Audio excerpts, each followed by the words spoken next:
une sœur lui dit papa ce n'est pas facile de faire la confession. Après il papa ce n'est pas facile. Mais après ma confession il y avait des délivrances. C'est important. Il est écrit celui qui cache ses transgressions ne prospère point. Mais moi azo bimisango pe azo sa décision côté kango yende azo obtenir la miséricorde de Dieu. Lobi pendant enseignement na lobaki ce que ça bateau va maîtriser l'enseignement na pesa bako pratiquer ngo bako sala ngo vie pona bango bon tika la jamais qu'on marcher dans les ténèbres. Bon, vivre va ouvertir la vie, et ma camébélé que ça la changer. Amen. Amen. Tu peux ça qui est exemple même à Exode chapitre 12. Pour Israël va recevoir Saint-Esprit. Et là, quand il bosse, il fallait qu'il va participer à la Koufanio. N'est-ce interpréter qu'il y a la mort et l'agneau. C'est ça l'image à Koufa Yesu, mais c'était dans l'ombre. Parce que Jean-Baptiste a présenté Jésus à lui, voici l'agneau de Dieu qui ôte les péchés du monde. C'est que tant que bazo immolé agneau entre les deux soirs, et ça là qui seulement significatif et pendant que parler sur la mort de Jésus. Mais Bible le dit ba bomba makila te na katandako, mais batia makila likola leton. En réalité, nous sommes des chrétiens. Quand il y a la parole. Quand il y a Jésus. Mais il faut battre œuvre Yesu libanda. Il faut battre réellement au coma chrétien, au coma peu chrétien. Nasima muto azondima ke Yesu akufi ponaye. Il faut vivre Exode. C'est-à-dire Atika Égypte eza image à mokili abima. Tango abima ko traverser la mer rouge. Akokutana na batel. Nde Bible le bina Luc 10 plutôt 1 Corinthiens 10.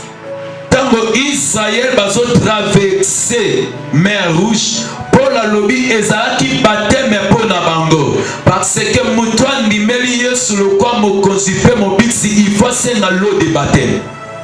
Amen. Amen. Tango baleki na deuxième étape à cause de baptême, ne Bible lobby colon de niwe et de feu et bandiko kamba bango. Yango lobby na lobaki jamoko kiko bongo la motema sika. Obanda directement koluka ou interpréter les 24 veillards. Obanda koluka ou interpréter les 7 trompettes. Obanda koluka ou interpréter les 4 êtres vivants. Il y a encore des débits. Le lot église, tokomi kowe la pakolanga mafuta. Tokomi kowe la Seigneur naza posana selo avec onction. Okoki ko sel ensemble sous l'onction, te s'il n'y a pas le dépouillement des œuvres mortes. Quelqu'un m'attend. Amen. Au n'est plus loin ensemble, s'il n'y a pas le dépouillement des œuvres mortes. Il y a un même na katalua. Babuka bois d'akaz. Tango balongoli ba permettre kauka. Balongoli mai. Il y a ko ba muto ye katina Yesu nzambi fa continuer ko sa musala kolongola mokili katine. Il faut nsamba soit-on. Yango dimanche na lobaki abenga Moïse, a préparé Moïse battant et belé. Mais pour Moïse ça le ministère de 40 ans. Moment ya formation les kaka et belé par rapport à moment travail. Mais le lot qu'est-ce que vous allez remarquer? Et ça na muta bongo na mutema bienté. Mais na kati na église ça non a besoin ba pesa ye poste moko likolo. Azana na besoin il faut na sel ensemble puissamment. Il y a des étapes pour franchir même pour recevoir l'huile, même pour recevoir l'onction. Quelqu'un peut me donner un amen vivant. Amen. Alléluia. Amen. nde lobi totunaki question na kati église tolobaki est bakoki koenseigner la repentance lelo epa bana nzambe. Question na biso ezalaki po ezalaki na bato barépondaki oui que moto abongoli motema bakoki mpe bakoteya ye sur la repentance. Tosengaki baverset bapesaki biso verset moko na Apocalypse chapitre 5 tokoki kotanga ngo. Merci. Batanga biso Apocalypse 2 chapitre 5 na osongisa mpona bato ebelo bazangaki napesa leçon ya lelo. Lisons. Apocalypse chapitre 2 verset 5, nous lisons la Bible au nom de Jésus. Amen. Souviens-toi donc d'où tu es tombé. Kanisa isiko kui. Répands-toi et pratique tes premières œuvres. Zongela musala, zongela makamba nzambe pe continue kosala makamba bio banda kosala liboso. Sinon je viendrai à toi. Soki oboyo sali bongo to se repentir te na oye pa na yo. Et j'ôterai ton chandelier de sa place. Na kolongola mwinda na esika nango. À moins que tu ne te répandes. Loba yo sala repentance. Merci. Amen. Amen. Awa baolobe l'église ya Éphèse, baolobe la ba païen te mais baolobe la banane. Ba chrétien. Babi si ba chrétien soki bo se repentir te na kolongo la lumière. C'est que en réalité moto sobo ya vie ya repentance en tambola na kati ya molili makozala éclairé te.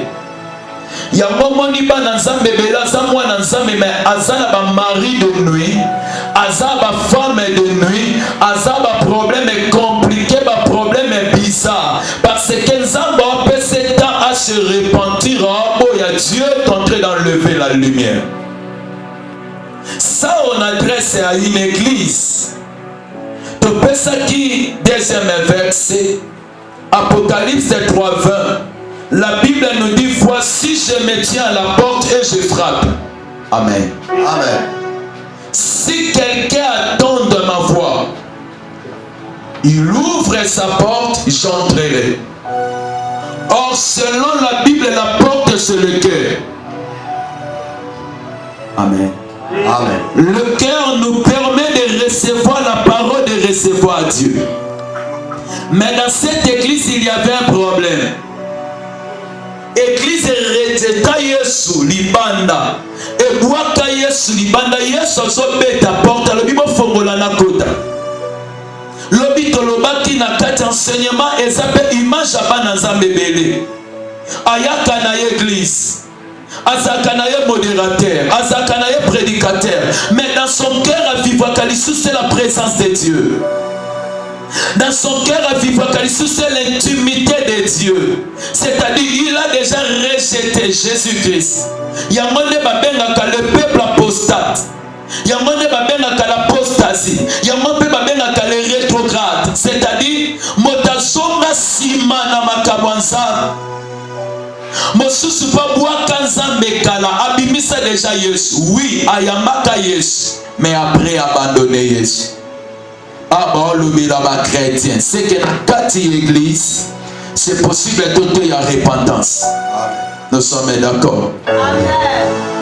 Pourquoi tu peux ça enseignement oh on a rien à rappeler l'église pour l'andanga bien. Il y a des faux prophètes avec des faux enseignements. Oyo bazote ya boye landanga. Bote ya soki mutu déjà si sali na vie na ye. Nzoto ne koki kosala lisumu mais akotika la kokota lifelota okota lola.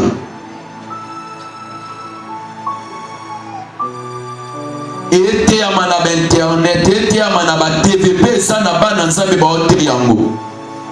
Eza pe na batu ba pesa batu repentance nini osala nzambe sa limisa masumu na yo. Frère, tu iras en enfer. Ma soeur, tu iras en enfer. Et je dis à tous les prédicateurs, même Libandambouk, vous qui enseignez la grâce Nandenga Mabé, bien-aimé, pour vivre le temps de la grâce et ça qu'autoriser Batuna péché. Parce que la grâce c'est ya pour na ekabola mutuna péché mais et approcher mutu vers la sainteté. Quelqu'un peut me donner un amen. La grâce c'est que tu continues à motona mabete. Et je vais te révéler quelque chose. Zamba Koufa une fois sur la croix pour na kamola biso na corps pécheresse. Comment on est en train d'enseigner ce moutachi déjà sali? Ah boum, c'est sous salité. Vous oubliez, il est écrit dans le livre de Jérémie 17, 4. À cause de ta faute, tu perdras ton héritage. Mais le premier chrétien où il perdra héritage dans la Bible, il s'appelle Adam. Parce que l'héritage, on est en train de parler, c'est ça le jardin d'Éden. Et si quand on est là qui n'a fleuve moko mais divisé dans 4 parties pour arroser le jardin d'Éden. Mais la Bible dit à cause du péché d'Adam, le Seigneur a chassé Adam dans le jardin. C'est qu'à cause de ma vie, tu peux aussi perdre le royaume. Moto teyote que soko ya miye sous salama be amina bika déjà frère, tu iras en enfer. Ce sont des faux prophètes, ce sont des faux enseignements. Oyebi na kati ya Bible Paul a lakela banane mabe parce que bateya prophétie ya résurrection des morts na ndenga mabe. Ba resira côté ya moi na révélation mais ba koka côté ya moi na prophétie te pour na ba placer entre l'espace et le temps. Paul a lobi na lakeli bino mabe parce que boteyi faux enseignement. Tout faux prédicateur a kokene na lifelo. Un prédicateur azote ya enseignement mabe oh grâce et ça toke kosumuka. Même la Bible lobi le serviteur tombera 7 fois bien aimé. Et bon ce côté au quoi il prend la 3e fois soyez tu iras où?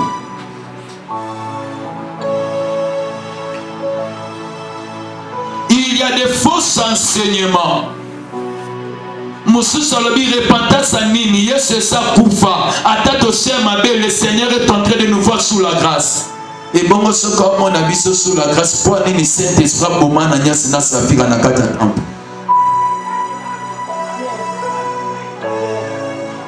Amen. Amen. Oh, mais basé na 4 ans en grâce. Tu sais qui déjà peut m'a quitté dans acte date. Paul a ressuscité.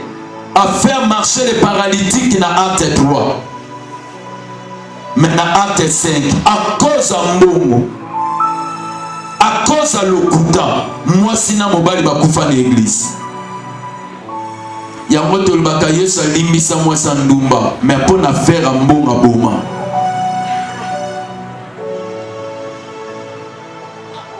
À cause de l'Okuta seulement, Zamba boma, mais boma n'attend grâce. Comment bato bakoki ko enseigner que repentance c'est sous sa fête ndenge to biki boye si to biki na lingi to tanga verset moko na osala sema fixation ya ba message avant d'avancer. 2 Corinthiens plutôt prenons d'abord Galates chapitre 5 verset 19 à 21. Ok, 19 à 21. 19 à 21, nous lisons la Bible au nom de Jésus. Amen. Or, les œuvres de la chair sont manifestes. L'impudicité. Et ça est comme avant l'ibala que sangisa nzoto. L'impureté. Et ça comme nzoto mbindo. La dissolution. Kokabwamna. L'idolâtrie. Konguma mela bikeko l'église a bikeko bato bakoma ko adorer même ba pasteur lelo. La magie. Soloka. Les inimitiés. Kosanga koyoka na kibombanda na ndenga mabe. Les querelles. Koswana. Les jalousies. Zoua. Les animosités. Kosanga koyokana. Les disputes. Koswana. Les divisions. Kokabwana. Les sectes. babiyanda mabe madame mike l'envie, kolula na ndenga mabe, l'ivrognerie, kolangwa masanga, les excès de table, kolia mingi otondi me proche kaka tie vimba et les choses semblables. Bible lobi makambo nyonso totangi. Je vous dis d'avance, comme je l'ai déjà dit, que ceux qui commettent de telles choses n'hériteront point le royaume de Dieu. Awa Paul azote ya ba païen, azote ya ba chrétien.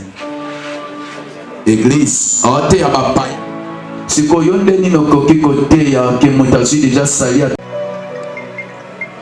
Parce que Paul a lobby ba impidique. Bato balu. Bato sododo bwaka nzela kolangwa. Kota lolate. C'est la parole.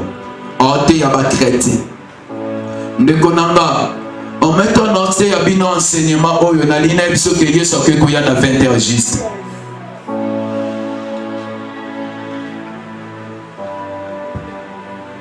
Ezana mutu oyo soka sana ba faiblesse na sepelaka na mateyo esalaka a se couvrir na ba fait ya figue. La vérité est dure, mais il faut accepter la vérité, il faut aussi pratiquer la vérité, tu seras sauvé. Amen. Bato ba commettre makambo ba kota lola te aye bisa ba chrétien, ba païen te ba chrétien. Ça c'est la vérité. Il faut doter à repentance dans quatre églises pour na aider ba amba ba deux à la sauver. Na lingi na ye biso par la grâce de Dieu. C'est possible aux la chrétienne, mais au père aussi les salis. La bandée. C'est possible aux la chrétienne, mais au perdre les salis. Et puis comment quelque perdre les salis? À cause de la désobéissance. Et que Coco Tsuli fait. Jida sa kota lola ta kota li fait déjà. Azalena. On peut perdre les salis. Et c'est biblique. À cause de la désobéissance, à cause du péché. Il est écrit, le dernier jour, Bakoloba, to chassa qui va demander à Kombono, to parla qui va langue. Yes, I be bangoni. Je vous ai jamais connu. C'est que même quoi il s'abattu, ce qu'on perd des salis, au côté de l'ifeu. Quelqu'un m'attend.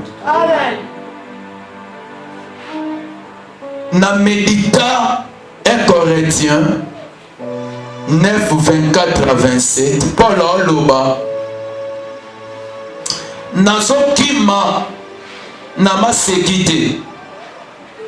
Nazobeta na mupepete. C'est que ça va dans un mususu salela nenzame maosango na maseki. Eza mwana nzambe mususu atambola mais aza na ba précision te. Asala na ye loyenge nyonso. Mais Paul alobi boy, je traite durement mon corps. Je le tiens assujetti.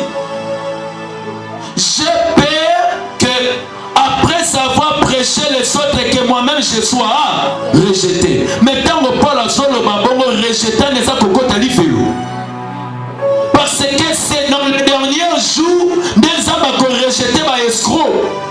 Il y a moins dans la ligne le temps nous donnera raison. Toti katana tan le vrai bakoye bana. Toti katana tan ba faux bakoye bana. Le sol le temps n'attend. Yemoko lobi botika ivré, botika blé, bakola ensemble. Ce qui ne bakoli chacun a manifesté sa nature. Yamona lobaka bakoma ka orgueillete, mais bazala ka orgueil mais jour ko zondo bimisango. Jour que son dos la sakosa orgueillé. Le temps est que la sanatira mutabanda kolangwa mutabanda kolangwate. C'est le temps. Yamana na mokilo koki koko sabatu mais pour ko satan na conscience c'est difficile. Quelqu'un peut me donner un amen vivant. les salis. Même Paul a lobby, le serviteur de Dieu sera sévèrement jugé. Tous on a besoin de ma repenti. Tous on pour ça tous on a débit. Il y a l'église. Et si quoi tape tu bazala que belete, mais c'est temps en bezala qui m'acasse.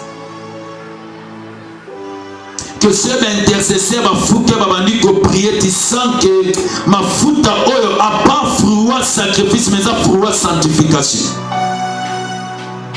Ce qui va gagner dans ma côté terrain na semaine pasteur monoko brûler les deux personnes à église à père na biso ba tondi cette église fruit à sainteté. Bayemi basimi micro baoye bataso beti karame tu sens que Dieu est en train de te donner des messages fruit à sainteté.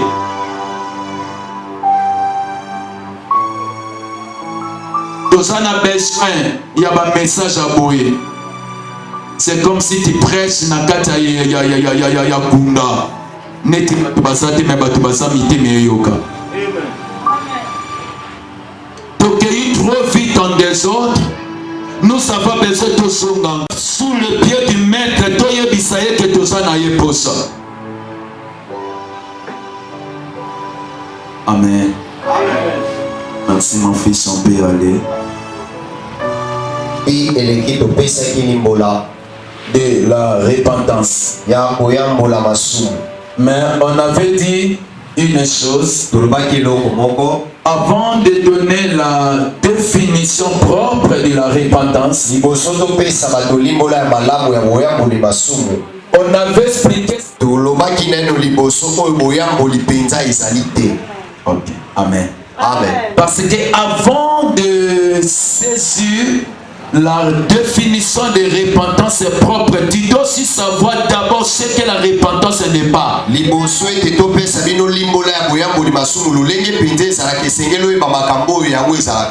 hier on avait dit ce que la repentance n'est pas. C'est la crainte. La repentance n'est pas la crainte. Tu sais, aujourd'hui, beaucoup de personnes pensent que la repentance c'est la crainte. Et ça,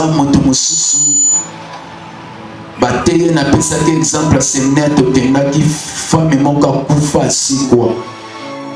A expliqué comment monde à ténèbres tambola kana ba fille papa ya ba biema comment chaque année ba bimisa bilama mabe pour que la séduction de moi ba séduction matin comment nanzela musique mondaine ndenge ba kanga ba ba esclave ndenge ba bloquer ba jeunesse abandi ko expliquer alobe makam tellement belé a expliqué sœur rebelle à l'accepter na ba musicien chrétien no ba kufa ba kenda misu sika baza misu sika e ba ya mabe misu sika mala.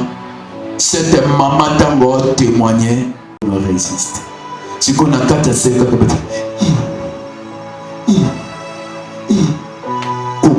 banga teme si batu obi tonto bima. Il faut voir batende baola tandai ndai baola ngapenza kubanda ndelo masanga ndeme mabu kinduma de sakapi mama ngai na lapi mais c'est ne vise ba place na comment on a bango oko ekolela. La repentance n'est pas la crainte. Amen. Yes. Mutake ko manifester ko banga eza lokwa mutamoni mutakufi na motate na mata na moto na lapi. Mais l'obinare, oh madame, parce que ce qu'on bangi sort en banga pessi la coco bandit encore les mêmes bêtises. La repentance n'est pas la crainte. Alléluia. Amen. Tu peux manifester tu peux manifester même des cris. Mais cela n'est pas la repentance. Na église on a mona batukolela. Motakoyi penza satana na tikio na bo satana satano zamba bo tambusinga mabe. Sikosoko za lokwa na pasteur neti Samuel. Tant somo na ba réaction na Samuel ko ba ce frère vraiment bongo di motem. Ya monza bebisa Samuel l'homme regarde ce qui frappe aux yeux, moi je regarde le cœur. Moi je vois le cœur. La repentance n'est pas la crainte. La repentance n'est pas le fait de pleurer. Tu peux pleurer dans la présence de Dieu. Mais après, tu commences le même vie. La repentance n'est pas la crainte. Sauf que ça même mis la repentance. Mais ça me ça zonga. Est-ce que y a l'eau que tarda quand ça me dit c'est quoi y a été? Moi t'as pas pensé la réponse dans ça. Pardon. Qui est l'eau qu'on a y a été? Pardon la grâce. Tout comme il a nous prêté. Une bonne réponse. Réponse, mon sous. Pardon. Est-ce que vous avez dit que pour l'ensemble, quand la anse et alliance, nous avons dit patienti, koba kota. C'est compris. Koba tambola malembe. Oh my God, je vais parler de quelque chose. Je vais parler de quelque chose. Vous habitez mon kaka, le roi Fongoli Axe. Moi qui les ai couverts, Bolanda Kindumbate, Bolanda Makabote, Axe Zafoma Maboya. Moutali Bossa, Kota na Banyamana, habitez ceux qui lui ont le léopard. À côté. Mais Dieu dans sa bonté, ayeba qui génération lui ça, ayeba qui génération le pare ça, ayeba qui pesa encore na génération bankoba, batambola kamalembe mais bazanko balezeli, batambola kamalembe mais faut babika, misu bazana na baba, misu baza botel, misu baza bangana mais lokola bazaba na nzambe, il attend jusqu'à ce que le dernier élu sera sauvé afin que l'arche soit fermée. Amen. Ce qui fait encore Dieu a la patience. Asa pour sa nombre bateau à Kanaba Bika Bakuka. La Bible est ici. Azo c'est là jusqu'à ce que la parole de Dieu sera prêchée dans toute extrémité. Le long de la ligne n'a rappelé l'église réveille et ça là qui était dans Inde. Mais évangile les autres. Amen.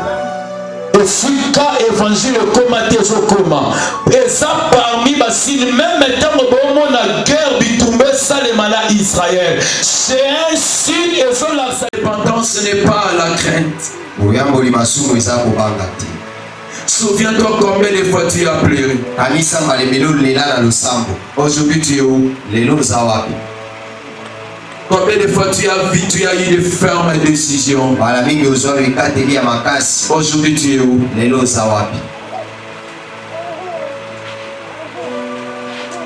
Yango Pierre Azoloba batebele baza lokola nyama ata se basokoli na mai odese toujours azonga na mabe eza kaka na mbwa ndamesa na kosongela biloka sanza na biso toza bambwa te nous sommes des humains esika oyo beta libako kolingaka toleka wana parce que jeu ekoka tolikolo yebi te.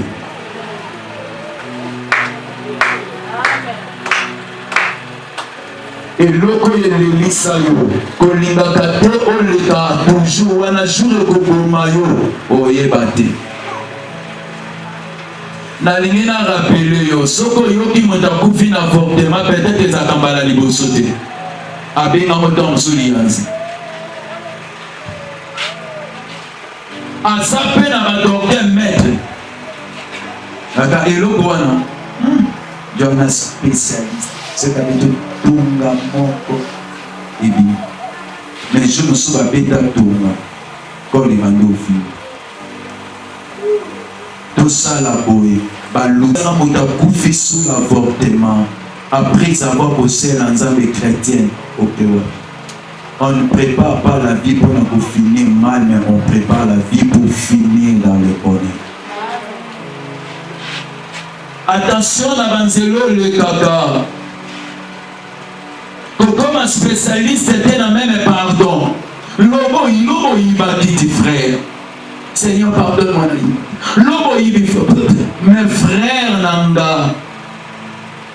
Ce comment nous sommes iba kango te encore la grâce. Et dit qu'on va te causer plus parfait que bateau kango.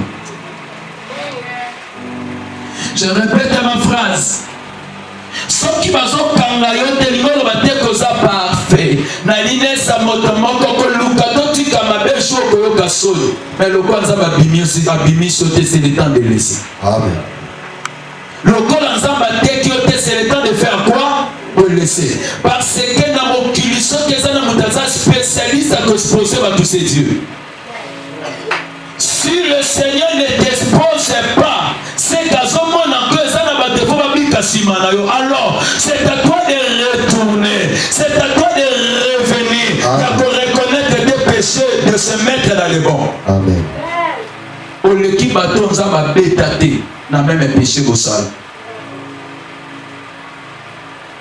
Quelqu'un peut me donner un amen. Amen. La repentance n'est pas la crainte. Oui, moi il m'a soumis ça pour bagater. Ah, et maté a pas de l'eau papa qui était un mauvais fort. Était un mauvais. Et puis on a pu le dire aux bébés. Tout le monde moi ça n'a pas couvert. Et puis c'est là qu'on parle. La repentance c'est ça y a monté. Au sali un pas on commence à souffrir. C'est que la repentance n'est pas une impression. La repentance n'est pas une effort. Repentance c'est libandate. Ok. N'est pas une impression. Les alibandate. Balakisaka te repentance, mais on vit la repentance. Amen.